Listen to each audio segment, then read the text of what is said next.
সেনানিবাসে সেনাপ্রধানের সাথে বৈঠক নিয়ে জাতীয় নাগরিক পার্টির দক্ষিণাঞ্চলের মুখ্য সংগঠক হাসনাত আব্দুল্লাহ ফেসবুকে যে পোস্ট শেয়ার করেছেন তার সাথে দ্বিমত প্রকাশ করেছেন উত্তরাঞ্চলের আরেক মুখ্য সংগঠক সার্জিস আলম। ফেসবুকে দেয়া পোস্টে তিনি জানিয়েছেন, সেদিন সেনানিবাসে তাদের ডেকে নেওয়া হয়নি। সার্জিস ফেসবুক পোস্টে লিখেছেন, বরং সেনাপ্রধান মিলিটারি অ্যাডভাইজারের সাথে যখন প্রয়োজন হতো তখন মেসেজের মাধ্যমে আমাদের কিছু জিজ্ঞাসা ও উত্তর আদান প্রদান হতো।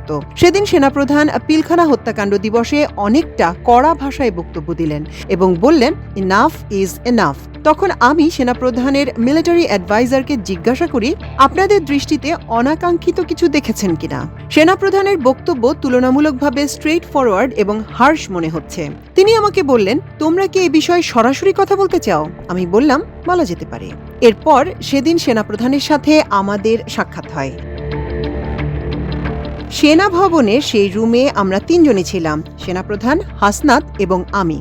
একই সাথে হাসনাত যেভাবে সেনাপ্রধানের বক্তব্যকে অবজার্ভ ও রিসিভ করেছে তাতে তার নিজের কিছুটা দ্বিমত রয়েছে বলে লিখেছেন সার্জিস। তিনি লিখেছেন, আমার জায়গা থেকে আমি সেদিনের বক্তব্যকে সরাসরি প্রস্তাব দেওয়ার আঙ্গিকে দেখি না, বরং সরাসরি অভিমত প্রকাশের মতো করে দেখি। অভিমত প্রকাশ এবং প্রস্তাব দেয়া দুটি বিষয়ের মধ্যে পার্থক্য রয়েছে। একই সাথে রিফাইন্ড আওয়ামী লীগের বিষয়ে হাসনাত আব্দুল্লাহ যে বক্তব্যে চাপ দেওয়ার বিষয়টি এসেছে সেখানে চাপ দেওয়া হয়েছে এমন মনে হয়নি বলে ফেসবুক স্ট্যাটাসে লিখেছেন সার্জিস। বরং রিফাইন্ড আওয়ামী লীগ না আসলে দীর্ঘমেয়াদে দেশের পরিস্থিতি এবং রাজনৈতিক দলগুলোর মধ্যে যে সমস্যা সৃষ্টি হবে সেটা তিনি অতি আত্মবিশ্বাসের সাথে বলছিলেন। সার্জিস আলম লিখেছেন, হাসনাতের বক্তব্যে যে টপিকগুলি এসেছিল, যেমন রিফাইন্ড আওয়ামী লীগ, সাবের হোসেন, শিরিন শারমিন চৌধুরী, সোহেল তাজ, এসব নিয়ে কথা হয়েছিল।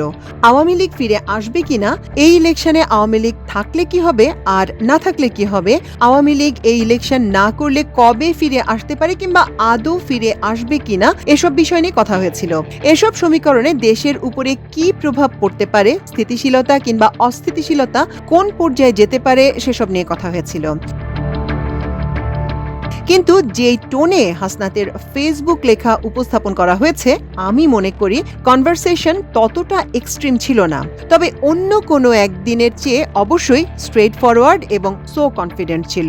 দেশের স্থিতিশীলতার জন্য রিফাইন্ড আওয়ামী লীগের ইলেকশনে অংশগ্রহণ করা যে প্রয়োজনীয় সেই বিষয়টি সরাসরি অভিমত ছিল। ফেসবুকে হাসনাত আব্দুল্লাহর স্ট্যাটাস দেওয়া প্রসঙ্গে সার্জিস আলম লিখেছেন, সেনাবাহিনীর সাথে তাদের অন্যান্য রাজনৈতিক দলগুলোর কেউ না কেউ যোগাযোগ রাখে, কিন্তু সেই প্রাইভেসি তারা বজায় রাখে। কিন্তু যেভাবে এই কথাগুলো ফেসবুক স্ট্যাটাসের মাধ্যমে এসেছে, এই প্রক্রিয়াটি আমার সমীচীন মনে হয়নি এবং এর ফলে পরবর্তীতে যে কোনো স্টেক হোল্ডারের সাথে আমাদের গুরুত্বপূর্ণ আলোচনা আস্থার সংকটে পড়তে পারে, লিখেছেন সার্জিস আলম। তামান্না মিনহাজ, আমার দেশ।